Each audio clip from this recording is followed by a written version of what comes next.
Um, I'm seeing a lot of emotion stirred up in this spread, okay?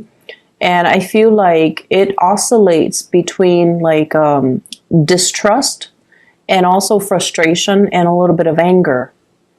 And so whatever you do, try to, maintain your composure for this week. And especially when dealing with, people you care about, people you love, aiming to be a little bit more objective when it comes to communication.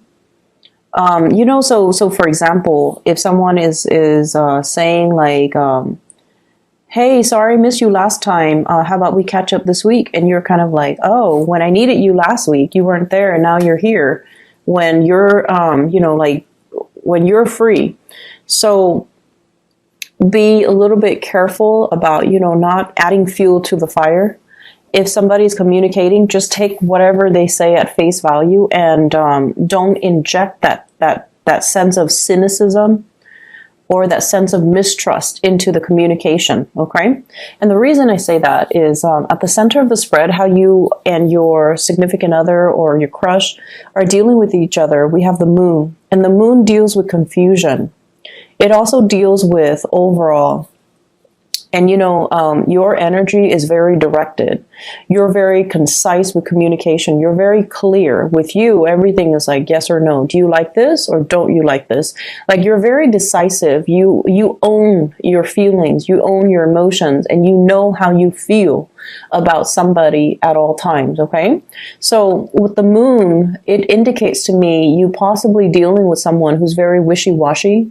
Yes, there is a strong emotional connection, but there is also a sense of mistrust and a sense of like jealousy coming into the picture as well, where somebody says one thing and they do another, or their actions are not very consistent with their words. And so, or they're not even communicating clearly. You ask them, one thing and they respond with another. You can say like, "Hey, let's meet up at 7."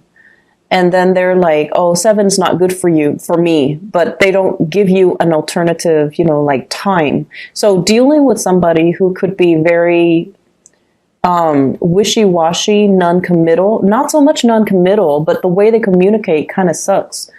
And I feel like your patience is wearing thin with this person. And I feel like, this is not a one-time thing. I feel like it's been happening, over and over and over again. You could have been pursuing this person for like 2 months, and you're realizing these patterns about them. Okay, so I feel like most of you are coming in with new relationships. For those who are in stable relationships, there's still, I see arguments and things brewing, because somebody's not taking care of their responsibilities. But overall, I feel like, people who are newly out there dating, there's like confusion when it comes to your partner. This is your energy, the Two of Wands. Usually this is like being at a distance from a partner. Some of you could be traveling for work, and some of you have a lot of responsibilities where you have to do overtime, where you have to work on the weekends, where you've been getting out of the house, you've been like very busy, I feel. And with the Two of Wands, it's sort of like, it's a relationship card, but one person is not in the picture. And the partner that you have, you're looking at your partner. We have the Nine of Cups. This is somebody with a lot of options. This is somebody that could be very flirtatious. If they're not flirtatious, at least they're so nice that they have trouble saying no. They have trouble turning down offers. They're not very clear to reject people, and they're not very clear about telling people, "I'm not interested, take a hike." So they have a lot of onlookers kind of lurking around, hoping to, get an in. So you have someone who's quite popular, who's very likable, who is quite popular, very likable, easy to be around with, quite fun to be around with, very sweet, loving, affectionate. But they might have a lot of options around them. And I feel like for those who are trying to, get this person, I feel like they're looking elsewhere. Their attention is elsewhere. And so I almost feel like you want to possess this person. I almost feel like you want to kind of like corner them, not so much like physically, but so that you can get a clear, concise answer out of them. And so that you can get a clear, idea as to, how do you feel about me? Are you serious with me, or should I, stop wasting my time with you? And you're not really getting any type of a, verbal yes or no from this person. They're very evasive. And what I have here is the Seven of Wands and the Tower. The Seven of Wands it's a relationship, I feel like, from your end, where it's very challenging, it's very hard, and I feel like it's affecting your self-esteem from one moment to the next. If you're dealing with someone who's very wishy-washy, and they're not able to commit to you, or they say one thing and they do another, it's almost like, it just feels to me like it's very difficult. And with the Seven of Wands here, this is almost like all the energy, all the frustration is directed at one person. So I feel like this is your energy towards them, trying to get them to be clear, trying to, and even with couple people, I feel like there might be falling outs, there might be arguments coming into the picture, okay, with the Tower. And I pulled out 2 cards as well to clarify the Tower, just to see what we're looking at. And we have here the Seven of Cups.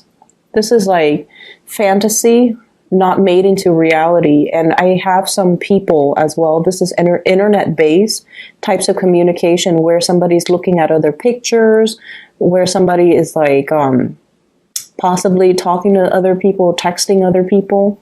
And we have here the Ace of Cups. So this seems to me like it's a revelation about, where you stand with another person. Are you like, the way that you feel about them, you might really like them, but you might not be the only person that they're talking to.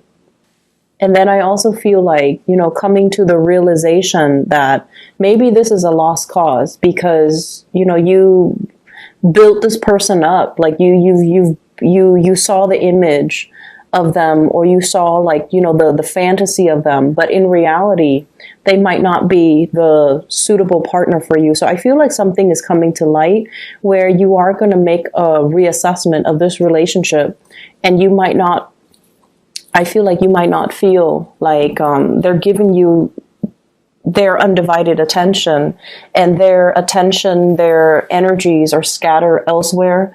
And I feel like you're dealing with a big flirt. You're dealing with someone, not so much a heartbreaker, but like they like the attention, okay? They like the attention that's given to them. And then on the flip side of that, I also feel like you're dealing with someone who has trouble rejecting suitors. And so they kind of keep people hanging on, not because they like the attention, but because they have trouble saying no. And it can be very frustrating because with you, you're very clear about, drawing boundaries, and you're very clear about who you want to pursue. So that element, I feel like there's frustration associated with it, okay? The second spread here, I feel like for many of you, you're planning to receive guests to come to your place, or you're planning to take a trip with friends to venture out. I feel like some of you just want to get away. There's this element about, wanting to get a new start, wanting to like just sell your house, get rid of your stuff and move to a different location. So I'm feeling this sense of like wanting to break out of your shell and have a new experience. Okay. Do something new, do something amazing, and just, plotting the next trip, the next location, the next job, the next vacation even. So I see a lot of that coming into the picture. I don't see financial issues, so no news is always good news. But what I do see is you want a partner in crime, okay? You're more than capable of doing things on your own, but I feel like a lot of the times you're very hesitant. You want a partner by your side, either a friend that you can travel with, somebody that you can go and have lunch with, even a dog that you can take for a walk. But I feel like there is a sense here of not wanting to do things on your own, and that can really hold you back in a lot of the major decisions that you're making. If life is so contingent on having another person by our side, you might as well be like a Gemini or a Libra rather than an Aries. So you're given the Aries energy for a reason, because when you start things on your own and not have to wait around for other people, there are no logistical issues, okay? Because you started, you know where you are, and you can basically plan things and to cater to yourself. So I feel like in a way you might have come to this week, with the realization that I've really held myself back in life. I keep waiting around for people and they don't really deliver what they promise. Okay. And then I also feel for many of you as well, like waiting on guests. So that energy, it's like waiting to coordinate to, so that the two of you can meet up, or they're coming to visit and they're going to stay overnight, or they're going to stay, over the weekend and things like that. And I also have as well the Seven of Cups, and it's showing up, before in the love reading as well as now. And this card usually indicates, the fantasy, okay? Conjuring, dreaming, wondering what if. And I feel like for many of you, there's a warning here about, not going back to the past. And they're saying like finding a new place, finding a new location, not getting pigeonholed into like, so for example, I see you making plans, wanting to break away and wanting to make some major changes in your life. And they're saying as well, don't go back to the past, because you're looking back at the past and there's some blockages here. And it's sort of telling you, for example, if you're thinking about, I want to quit this job, I'm bored, and I want to go back to my previous job, going back to the past is probably not a good idea. Okay. Or there's that ex that was always, interested in me, or that guy from high school that's always interested in me. I want to know if, things can play out. And they're saying like, don't go back to that past. Don't live in that time capsule and relive, the movie reels from the past, because life goes on. And once again, if you find yourself having to do a lot of things on your own, I feel like you are craving a partner, somebody that can stand by your side, or even like a friend, a partner in crime, somebody that you can do these things with. But you're more than capable. This is your energy. You need to embody your energy, and you need to, own up to the fact that I'm more than capable of doing it on my own. So I feel like a lot of plans have been delayed because you were waiting on other people, waiting for them to get their stuff together, waiting for them to, overcome their sense of like stagnation, waiting for them to finish things, waiting for their career to start. And it has been a series of setbacks because plans were made with other people. So aiming to be a lot more independent and, things like that, I feel like it's going to bode well for you with your Aries energy. It's in perfect alignment with where you're supposed to go and the person that you're supposed to become. Okay.